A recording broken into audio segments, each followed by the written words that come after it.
ವಾಲ್ಮೀಕಿ ನಿಗಮದ ಮತ್ತೆರಡು ಅಕ್ರಮ ಬಯಲು. ಫುಲ್ ಆಕ್ಷನ್ನಲ್ಲಿ ಸಿಬಿಐ, ಯಾರಿಗೆಲ್ಲ ಶುರು ಡವಡವ.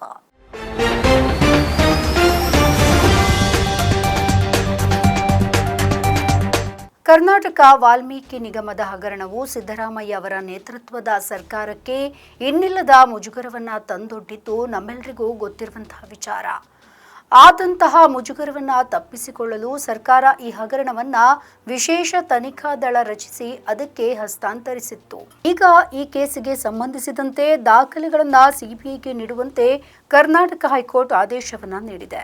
ನ್ಯಾಯಾಲಯದ ಹಿಂದಿನ ಆದೇಶದಂತೆ ಸೀಮಿತವಾಗಿ ತನಿಖೆಯನ್ನು ನಡೆಸ್ತಾ ಇದ್ದಂತಹ ಸಿಬಿಐಗೆ ಈಗ ಪೂರ್ಣ ಅಧಿಕಾರ ಸಿಕ್ಕಂತಾಗಿದೆ. ಇದರ ಬೆನ್ನಲ್ಲೇ ಮತ್ತೆರಡು ಅಕ್ರಮವಾಗಿರುವುದನ್ನು ಪತ್ತೆ ಹಚ್ಚಿರುವಂತಹ ಸಿಬಿಐ ಅದರ ಮಾಹಿತಿಯನ್ನ ಕರ್ನಾಟಕ ಹೈಕೋರ್ಟ್ಗೆ ನೀಡಿದೆ.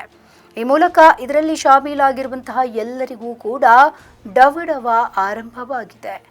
ಈ ಪ್ರಕರಣಕ್ಕೆ ಸಂಬಂಧಪಟ್ಟಂತೆ ಇದುವರೆಗೆ ಕಲೆ ಹಾಕಿರುವಂತಹ ಎಲ್ಲ ದಾಖಲೆಗಳು, ಫೋರೆನ್ಸಿಕ್ ರಿಪೋರ್ಟ್ಗಳು ಹಾಗೆ ಇಮೇಜಸ್ಗಳನ್ನು ಈ ಕೂಡಲೇ ಸಿಬಿಐಗೆ ಒದಗಿಸುವಂತೆ ಸಿಐಡಿ ಹಾಗೆ ಇಡಿಗೆ ಹೈಕೋರ್ಟ್ ಸೂಚನೆಯನ್ನ ನೀಡಿದೆ.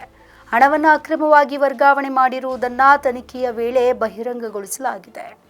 ಸಿಬಿಐ ಹೈಕೋರ್ಟ್ಗೆ ನೀಡಿರುವ ವರದಿಯ ಪ್ರಕಾರ ಬೆಂಗಳೂರಿನ ಕೆನರಾ ಬ್ಯಾಂಕ್ನಲ್ಲಿ ಕರ್ನಾಟಕ ಜರ್ಮನ್ ತಾಂತ್ರಿಕ ತರಬೇತಿ ಸಂಸ್ಥೆಯಿಂದ 95 ಲಕ್ಷ ರೂಪಾಯಿ ಹಾಗೆ ಪರಿಶಿಷ್ಟ ಪಂಗಡಗಳ ಕಲ್ಯಾಣ ಇಲಾಖೆಯಿಂದ 2.17 ಕೋಟಿ ರೂಪಾಯಿ ಹಣ ಅಕ್ರಮವಾಗಿ ಆರೋಪಿ ಸ್ಥಾನದಲ್ಲಿರುವ ನೆಕ್ಕುಂಟಿ ನಾಗರಾಜ್ ಖಾತೆಗೆ ವರ್ಗಾವಣೆಯಾಗಿದೆ ಅಂತ ಸಿಬಿಐ ದಾಖಲೆ ಸಮೇತ ವರದಿಯನ್ನ ಹೈಕೋರ್ಟ್ಗೆ ನೀಡಿದೆ.